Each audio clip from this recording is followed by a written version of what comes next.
Welcome to the History Maps podcast. We begin in November 1700, right inside the dimly lit chambers of the Royal Alcazar of Madrid. Charles II of Spain is on his deathbed. And he has no children, which is a huge issue. Yeah, it's a colossal problem because the empire he is about to leave behind is geographically staggering. I mean, it spans the globe. We're talking much of the Italian peninsula, vast territories in the Americas, the Spanish Netherlands, and even the Philippines. Right. And you have two rival dynastic houses standing ready to claim this entire inheritance. On one side, there's Philip of Anjou, who is backed by his grandfather, King Louis XIV of France. It's the Sun King himself. Yep. And on the other side, you have Archduke Charles of Austria, supported by the Holy Roman Empire. So this clash over who actually gets to wear the Spanish crown triggers a 13-year global conflict. It runs from 1701 all the way to 1714. Which is what we're going into today. Yeah, we are doing a deep dive into the source material on the War of the Spanish Succession. This is the conflict that reshaped the map of Europe, bankrupted empires, and really formalized the modern concept of the balance of power. It's a fascinating period. It really is. By the end of our time with the sources today, you will understand how a single royal will ignited a world war. And, why the ultimate victor wasn't necessarily the nation that won the most battles on the field. Because the politics were just as brutal as the fighting. Oh, totally. But to understand the gravity of the situation in November 1700, we have to look closely at the state of Spain itself. Because from the outside, the Spanish Empire projects this image of an untouchable global superpower. Right. But the sources reveal a totally hollowed-out institution. It's in deep systemic crisis. Yeah. Spain had endured decades of continuous warfare and severe financial distress throughout the late 17th century. So their military capacity at the time of Charles II's death was remarkably degraded. Like, how degraded are we talking? Well, they fielded fewer than 15,000 troops to defend the Iberian Peninsula itself. That is nothing for an empire of that size. It's basically defenseless. And their once famed navy had dwindled to just 20 operational ships. Wow. The entire economy was tethered to the importation of silver bullion from the Americas. And the mechanics of that bullion economy were fundamentally broken. I mean, the wealth arriving from the New World rarely stayed in Spain. It functioned as this pass-through economy. Yeah, the silver went straight out the door. Exactly. It went right out to pay off insurmountable state debts or to purchase manufactured goods from foreign merchants in London or Amsterdam. They weren't investing it internally. Right. I look at the Spanish Empire in 1700 like a failing legacy mega corporation facing a hostile takeover. It has zero liquid cash, its internal infrastructure is crumbling, and its operations are wildly inefficient. But it possesses the most valuable real estate portfolio on the planet. Yeah, it's prime real estate. And every other major power in Europe had spent decades calculating how to divide that real estate up before Charles II even drew his final breath. They were just waiting for him to go. Pretty much. Yeah.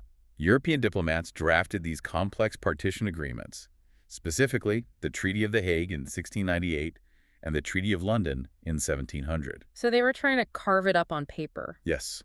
The powers of France, Britain, and the Dutch Republic attempted to slice up the Spanish territories mathematically. The underlying logic was strict damage control. Because they couldn't let one family get the whole thing. Right. They needed to ensure that neither the French Bourbons nor the Austrian Habsburgs acquired the entire undivided empire. Because merging Spain with either of those powers would irrevocably shatter the geopolitical balance of Europe. But the Spanish nobility and the dying king himself fiercely rejected the very concept of partition. They hated it. I mean, the idea of foreign diplomats carving up their ancestral domains was an unbearable insult to them. So, Charles II's final will reflected this ironclad desire to keep the empire intact. He wanted it held together at all costs. Yeah. He left the entire undivided global inheritance to the French claimant, Philip of Anjou. And on November 16th, 1700, Philip was officially proclaimed King Philip V of Spain. And Louis XIV accepted the will on his grandson's behalf, which rendered all those partition treaties entirely void. Just threw him right out the window. But the act of accepting the will didn't inherently guarantee a continent-wide war. No, it didn't. The other European powers were financially exhausted from previous conflicts. They didn't really want to fight. Right, they might have begrudgingly accepted a Bourbon on the Spanish throne just to avoid the staggering cost of another war. So what pushed them over the edge? The conflict became inevitable due to a series of highly aggressive, systemic provocations by Louis XIV in the months immediately following his grandson's ascension. Okay, let's unpack this, because he didn't just sit back and celebrate. No, he treated the ascension not as a diplomatic victory to be managed carefully, but as a mandate for absolute dominance. One of his first actions was to formally register Philip's claim to the French throne with the Parlement in Paris. Wait, so he was publicly asserting that the crowns of France and Spain could, in the future, be united, Yes, into a single, unstoppable mega-empire. which confirmed the deepest fears of the English and the Dutch. Absolutely. But Louis went much further than legal posturing. He deployed French troops into the Spanish Netherlands, which is modern-day Belgium, and forcibly occupied the Dutch barrier fortresses. And those fortresses were a critical line of defense for the Dutch. Essential. The Dutch Republic lacked natural geographic barriers against France, so earlier treaties allowed them to garrison a string of stone fortresses inside Spanish territory. It was a buffer zone. Exactly. And by pushing the Dutch garrisons out at gunpoint and replacing them with French soldiers, Louis XIV removed the only physical obstacle standing between his army and the commercial heartland of the Dutch Republic. So he's directly threatening the survival of the Dutch. And if that wasn't enough, he systematically provoked the English at the same time. Right. When the exiled Catholic monarch James II of England died in September 1701, Louis officially recognized James's son as the rightful king of England. Oh man, that was a deliberate violation of the Treaty of Ryswick. It was a direct assault on the political stability of England. He was openly threatening to overthrow the Protestant succession. So by simultaneously holding a knife to the borders of the Dutch Republic and challenging the legitimacy of the English crown, Louis left his rivals with no alternative but military retaliation. He backed them into a corner. Yeah. On September 7th, 1701, diplomats signed the Treaty of The Hague, renewing the Grand Alliance. This coalition brought together England, the Dutch Republic, and the Holy Roman Emperor in a unified front against France. But the source material makes it clear that the armies mobilizing across Europe were not simply fighting to decide who got to sit on a velvet chair in Madrid. No, this war was anchored in brutal economic competition and strategic survival. To understand how the war was fought, we have to look at the specific, sometimes contradictory goals of the nations doing the fighting. Let's look at England, which becomes Great Britain during the course of this war. Their primary objective was to prevent the Low Countries from falling under permanent French control. Because the ports of the Spanish Netherlands were basically a pistol pointed directly at the mouth of the Thames. Right. But beyond the immediate geographic threat, the British agenda was driven by the economic doctrine of mercantilism.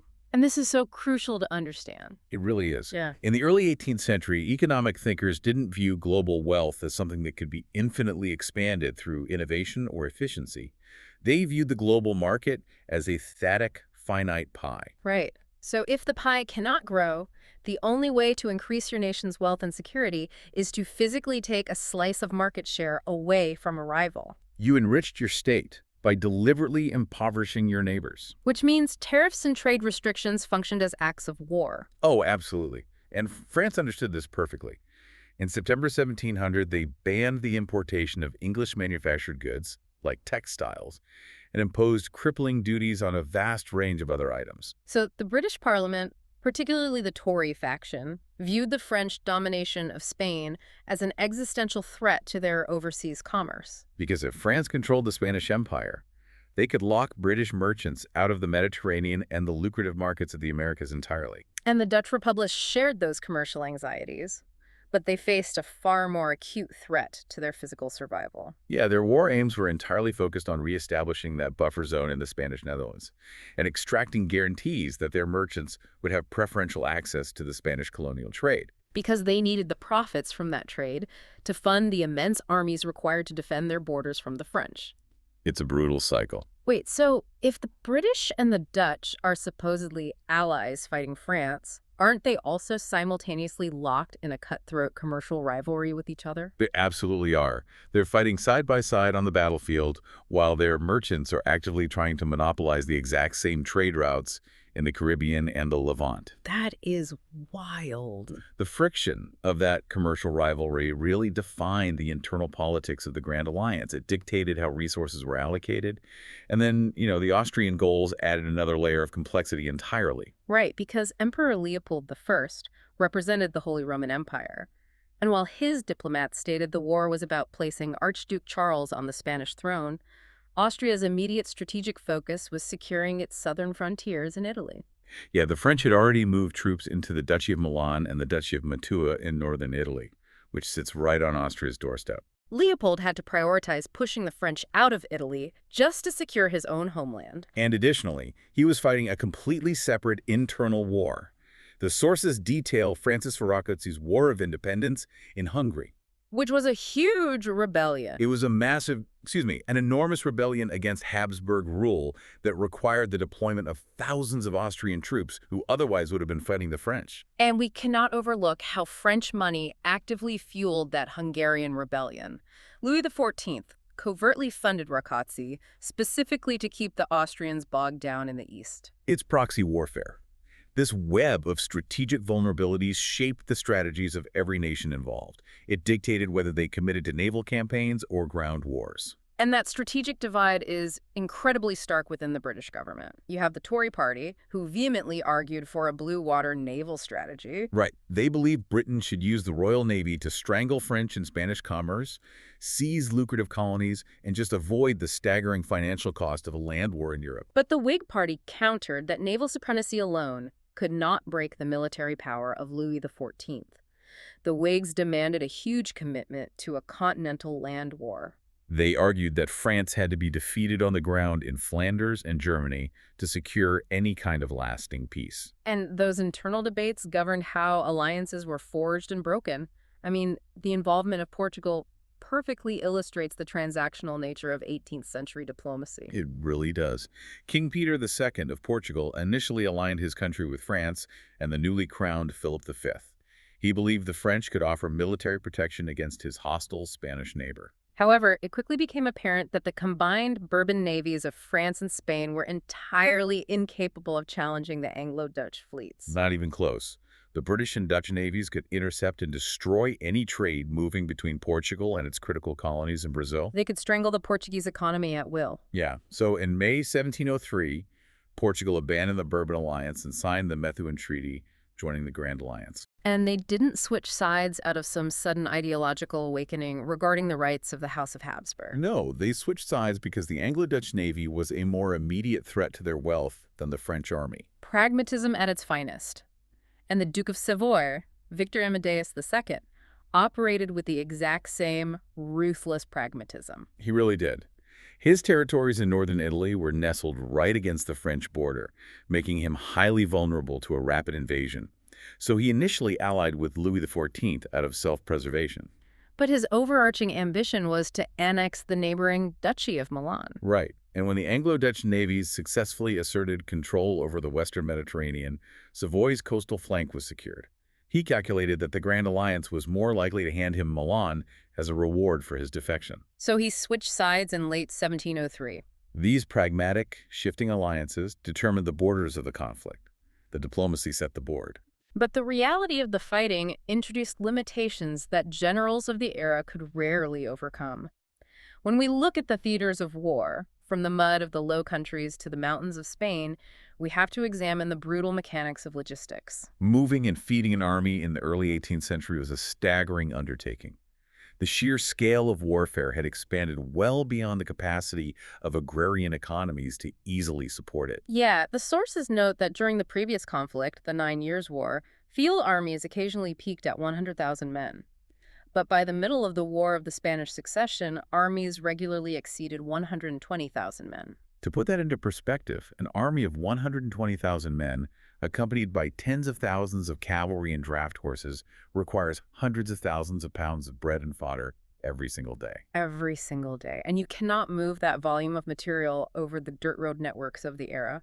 I mean, a heavy supply wagon on an unpaved road during a rainstorm just becomes a liability. It sinks into the mud, the horses exhaust themselves, and the supply line collapses entirely. Therefore, The entire vascular system of a military campaign relied on waterborne transport. Armies were permanently tethered to major river systems and canal networks. If a general wanted to maneuver his forces, he had to secure control of rivers like the Rhine, the Scheldt, or the Meuse. They utilized flat-bottomed barges to transport the immense quantities of grain, gunpowder, and artillery required for a siege. It functions exactly like an expedition trying to explore a deep, sprawling cave system while dragging a fragile, incredibly heavy oxygen hose behind them. That's a great way to look at it. The river network is the oxygen hose. If a commander marches his army more than a few days' distance from a navigable river, his forces begin to suffocate. They run out of food, disease spreads, and the army disintegrates before it ever sees a battle. And this logistical reality severely restricted where and how battles could be fought. The rugged, arid interior of the Iberian Peninsula, which lacked extensive navigable river systems, proved uniquely hostile to large invading armies. It was a nightmare to campaign there. Conversely, the dense canal networks of the Spanish Netherlands made it the focal point of the conflict. The French military, guided by advisors like the Marquis de Chambly, recognized these logistical constraints. And they adopted a strategy known as the mixed war. Right. The mixed war strategy is essentially a masterclass in risk management. Chambly advised King Louis that attempting a purely offensive war of conquest against a coalition as large as the Grand Alliance would just bleed France dry. So instead, the French strategy prioritized defense. They anchored their forces behind the Vauban fortress belts along their northern borders. Yes. And when French armies did maneuver offensively, the objective was rarely to seek a decisive winner-take-all battle. The goal was to maneuver aggressively into enemy territory to consume their opponent's resources. Living off the land to spare the French treasury. Spot on. While tying down Allied forces in prolonged sieges, the French command actively avoided unwinnable pitched battles. They preferred to grind the alliance down through attrition. Just waiting for the coalition to fracture under the financial strain of maintaining such large armies in the field. Exactly. Despite this defensive strategy, though, the Grand Alliance scored monumental victories in the early years of the war. We see action across Italy, the Rhine, and the Low Countries. The Battle of Blenheim on August 13, 1704, is a defining moment. It really is.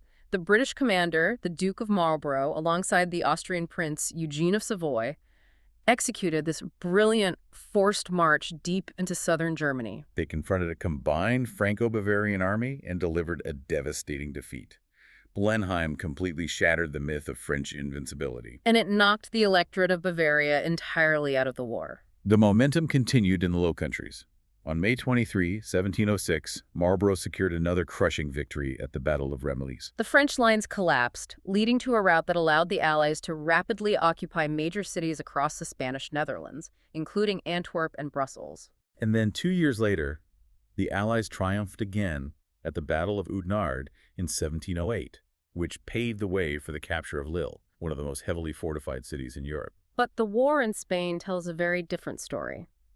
While Marlborough is winning these set-piece battles in Flanders, the conflict on the Iberian Peninsula devolves into a grueling civil war. It's incredibly messy. Archduke Charles actually lands in Lisbon in 1704 to press his claim in person, and he finds that the Spanish population is bitterly divided along regional lines.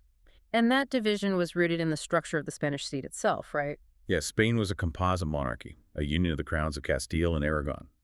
The Castilian elite broadly supported the Bourbon claimant, Philip V, because the French model of governance favored strict centralization. Right. Castile wanted to consolidate power in Madrid and streamline the administration of the empire. But the regions belonging to the Crown of Aragon, which included Catalonia and Valencia, vehemently opposed centralization. They possessed traditional regional laws and privileges known as the fueros. And those fueros granted them a significant degree of self-governance and tax autonomy. So they backed the Austrian Archduke Charles because they calculated that a Habsburg monarch would be far more likely to respect and preserve their regional liberties. This internal dynamic completely dictated the flow of the campaign. The Allies, supported by the British Navy, successfully captured the coastal city of Barcelona and used it as a base for Archduke Charles. In 1706, Allied forces even managed a brief occupation of Madrid, but the Castilian population was profoundly hostile to the Austrian claimant and the presence of foreign troops. And that hostility had massive severe logistical consequences. Yeah, it meant that as soon as the Allied army marched inland away from the coastal supply lines of the Royal Navy, Spanish partisans severed their communication lines. The Castilian peasants simply refused to sell them food. The logistical oxygen hose was cut. The Allies were continually starved out of the interior and forced to retreat back to the coast. And in April 1707, this culminated in a disastrous defeat for the Allies at the Battle of Almanza. Which firmly secured the central heartland of Spain for the Bourbon King Philip. Meanwhile, as the war dragged on, the friction of fighting as a coalition began to critically undermine the Grand Alliance elsewhere. Operating a combined military force requires consensus, and, consensus is inherently slow. Very slow. The Dutch Republic provided the vast majority of the infantry and the financial backing for the campaigns in the Low Countries during these early years. And because the Dutch state was footing the bill, their government attached civilian field deputies to the army command staff. And these Dutch field deputies held veto power over the military decisions of the British commander, the Duke of Marlborough. Which is a recipe for disaster. The strategic philosophies of the two nations were completely incompatible. The Dutch were profoundly risk-averse. They viewed the army as a precious, irreplaceable asset. Right. They wanted to use the army methodically to capture fortresses and secure their borders. They viewed open field battles as an unacceptable gamble. Marlborough, conversely, sought annihilation. He continually maneuvered to force the French army into a decisive, open engagement that could break their military power permanently. But the Dutch deputies repeatedly vetoed his plans for aggressive maneuvers. They prioritized the safety of their borders over the potential for a war-ending victory. And this structural friction bred deep resentment between London and The Hague. Oh, absolutely. Yet, even with the logistical nightmares in Spain and the command friction in Flanders, by the end of 1708, the Grand Alliance really holds the upper hand. I mean, they have expelled the French from Italy, secured the Dutch borders, and command the seas. And the French treasury is empty. But the war does not end. A combination of a catastrophic natural disaster and the staggering hubris of the Allied diplomats creates a profound turning point. The year 1709 opens with an environmental calamity known as the Great Frost. It sounds like something out of a myth. Temperatures across the European continent plummeted to levels rarely seen in recorded history. The cold was so intense that the sap froze inside the trunks of trees, causing them to explode. Unreal. The coastal waters of the Atlantic froze. But most devastatingly, the extreme cold completely destroyed the winter wheat crops across France. And the destruction of the harvest triggers an apocalyptic famine. The sources describe a society on the verge of total collapse. The price of grain quintuples, bread riots erupt in the streets of Paris, and the French army is reduced to starvation rations. The state is entirely bankrupt, unable to pay its soldiers or purchase food from abroad. King Louis XIV, the man who had styled himself the Sun King and dominated European politics for half a century, is pushed to the absolute brink of defeat. The desperation forced Louis to seek peace on almost any terms. He dispatched his diplomats to The Hague with instructions to concede to the vast majority of the Grand Alliance's demands. He was willing to give up so much. He agreed to abandon his grandson's claim to the Spanish Empire. He agreed to recognize the Protestant succession in Britain, effectively abandoning the Stuart claimants. He was even willing to hand over vital French border fortresses directly to the Dutch to serve as a permanent barrier. The French are offering terms that represent a total systemic victory for the Grand Alliance. It is the very definition of a strategic triumph. But the Allies, smelling blood in the water, overplay their hand to a degree that defies logic. They really do.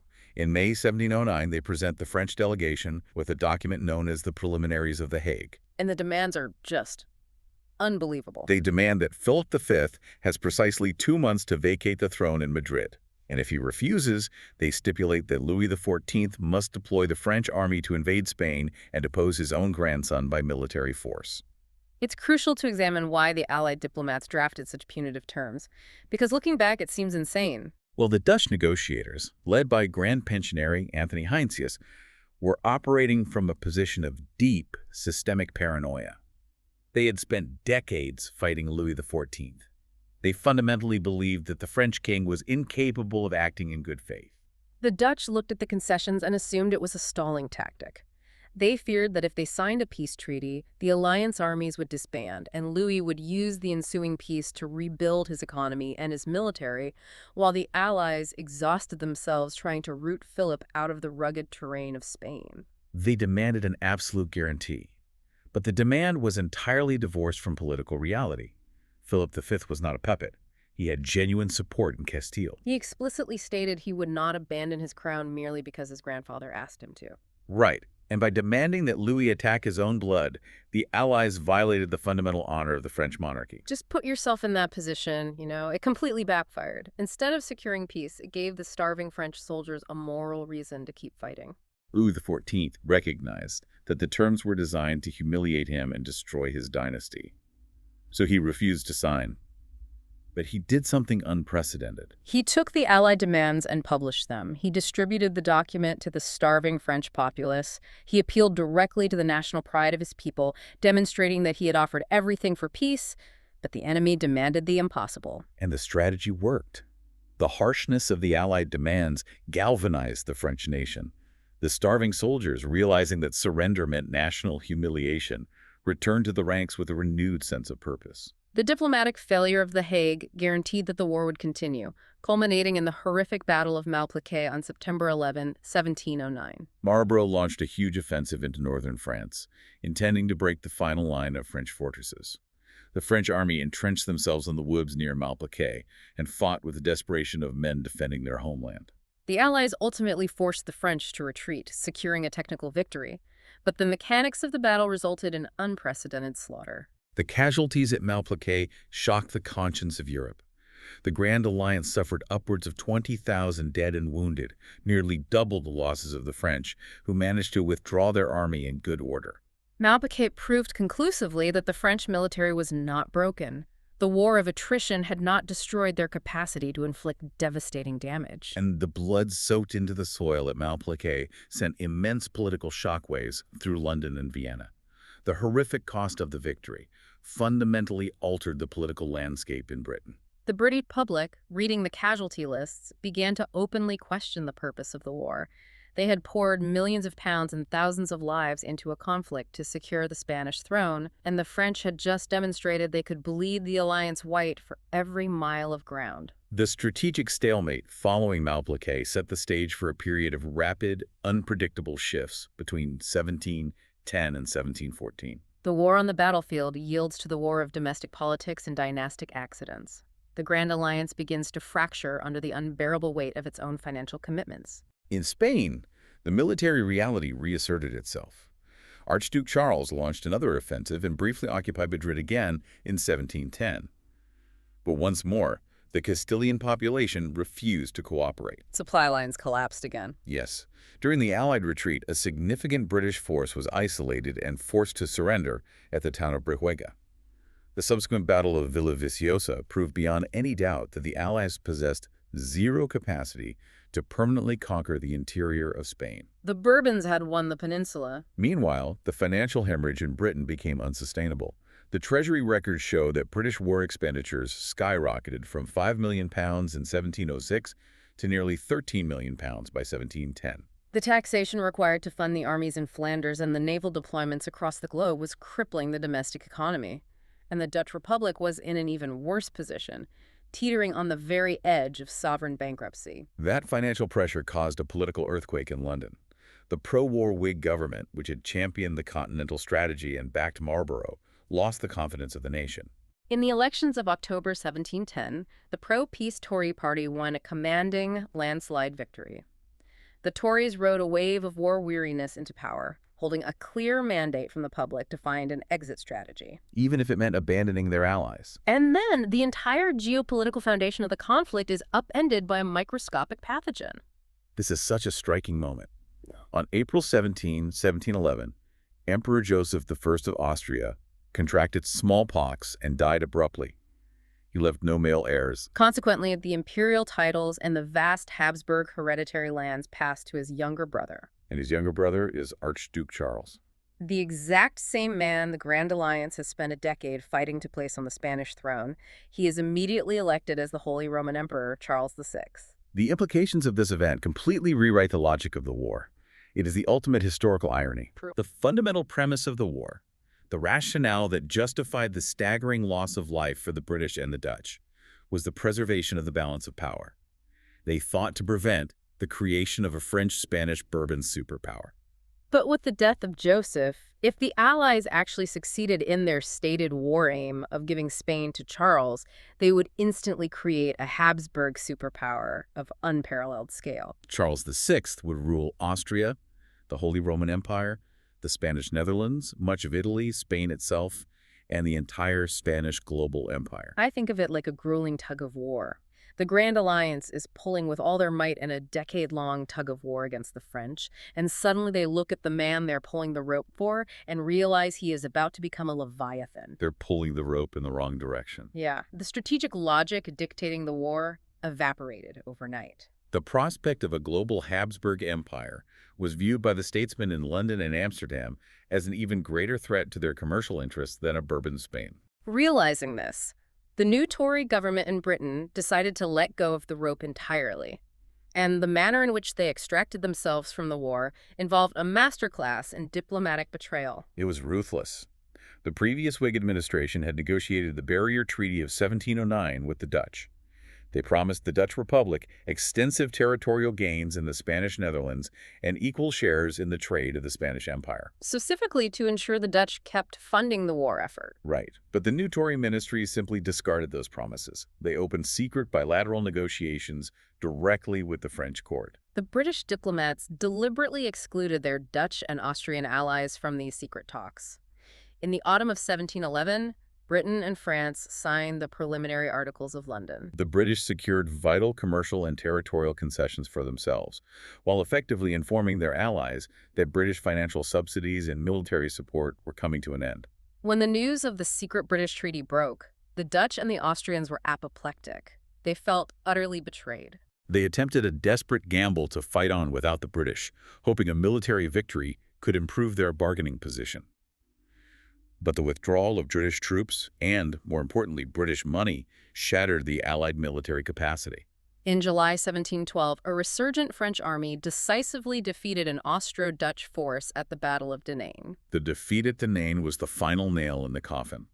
It demonstrated clearly to the Dutch Republic that without the financial engine of Great Britain, they could not sustain the war against France. The military coalition dissolved, and the warring parties finally convened to formalize the end of the conflict. The war concluded through a complex web of treaties, primarily the Peace of Utrecht, signed on April 11, 1713, followed by the treaties of Rastatt and Baden in 1714 between France and the Holy Roman Empire. These documents didn't just end the fighting. They physically redrew the map of Europe and established a new framework for international relations. The core of the settlement addressed the Spanish throne. Philip V was internationally recognized and confirmed as the King of Spain. He retained control of the Iberian Peninsula and the vast overseas empire in the Americas and the Philippines. The Bourbon dynasty had secured the prize. But the entire system depended on a crucial legal firewall. To satisfy the British demands for the balance of power, Philip had to formally and permanently renounce his place in the French line of succession. The treaties dictated that the crowns of France and Spain could never be united under a single monarch. And the territorial concessions stripped Spain of its European empire to compensate the other powers. Austria, despite losing the war for the Spanish crown, acquired substantial territories. They were granted control of the Spanish Netherlands, which was subsequently renamed the Austrian Netherlands. This territory functioned purely as a mechanical buffer zone, keeping French forces away from the vulnerable borders of the Dutch Republic. Furthermore, Austria acquired the Duchy of Milan, the Kingdom of Naples, and the island of Sardinia. This huge transfer of territory secured Austrian dominance over the Italian peninsula for the next century. Looking closely at the terms of Utrecht, it becomes evident that Great Britain emerged as the true victor of the war. They fought a continental war, but reaped a global empire. Britain permanently acquired the Fortress of Gibraltar and the island of Minorca. These acquisitions were strategic masterstrokes, granting the Royal Navy permanent bases to control entry and exit into the Mediterranean Sea. And their commercial gains were even more significant. Britain leveraged their position to extract the Asiento from Spain. The Asiento was a highly lucrative 30-year monopoly contract granting British merchants the exclusive right to supply enslaved Africans to the Spanish colonies in the Americas. In addition, France was forced to recognize the Protestant succession in Britain expelling the Stuart claimant from French territory and ceding vast tracts of land in North America, including Newfoundland and Acadia. Great Britain emerged from Utrecht financially stable and positioned as the supreme naval and commercial power of the 18th century. The settlement for the Dutch Republic, however, paints a picture of a nation that won the war but lost the future. The treaties did grant the Dutch their vital barrier fortresses in the new Austrian Netherlands, securing their borders against France. But the cost of that security was the permanent ruin of their golden age. The immense financial burden of maintaining such vast armies for 13 years completely exhausted the Dutch economy. Their merchant fleets had decayed, and their treasury was empty. Following the Peace of Utrecht, the Dutch Republic transitioned from a first-rate military and commercial superpower into a second-tier state, thoroughly eclipsed by the rising dominance of Great Britain. The ultimate outcome for France is equally complex. Louis XIV achieved a strategic goal that French monarchs had pursued for 2 centuries.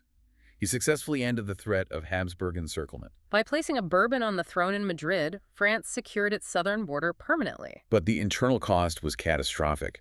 The war left the French state burdened with a staggering national debt and a deeply impoverished population, planting the very early seeds of the systemic economic crises that would culminate in the French Revolution decades later. And the internal consequences within Spain were immediate and severe.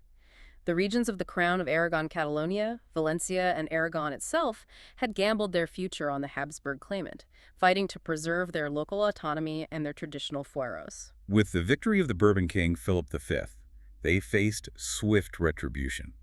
Philip issued the Nueva Planta decrees, which systematically dismantled the regional laws and institutions of the eastern provinces. Power was ruthlessly centralized in Madrid, forging a unified Spanish state based entirely on the Castilian administrative model, which was a tragic irony for those regions. It really was. Beyond the shifting borders, the treaties represent a fundamental evolution in international law. Article 2 of the Peace of Utrecht is particularly profound. It explicitly dictates the separation of the French and Spanish crowns for the stated purpose of preserving the liberty and safety of all Europe. That phrasing is the formal legal codification of the balance of power. It established a system where the security of Europe relied not on the dynastic rights of kings, but on a mathematical equilibrium. It formalized the concept that the international community had a legal right, and indeed an obligation, to intervene through diplomacy or military force to prevent any single nation from acquiring enough power to dictate terms to the rest of the continent. The era of nations going to war purely over royal inheritances was giving way to an era of nations fighting to maintain a strategic equilibrium. The borders were deliberately engineered to ensure that no one state held all the cards. We have explored the grand strategies, the crushing logistics, the dynastic accidents, and the economic warfare that defined this 13-year conflict. But as we finish this deep dive into the source material, there is a fascinating consequence lurking in the aftermath of these treaties that I want you to think about. The signing of the treaties in 1713 and 1714 brought an abrupt halt to the enormous military expenditures of Britain, France, and the Dutch Republic. Nations burdened by immense wartime debt immediately initiated severe austerity measures, beginning with the mass decommissioning of their naval forces. This rapid demobilization created an immediate crisis on the oceans. During the war, governments had issued thousands of letters of marque, authorizing privateers to legally attack and plunder enemy merchant shipping. When the ink dried at Utrecht, those letters of marque were revoked.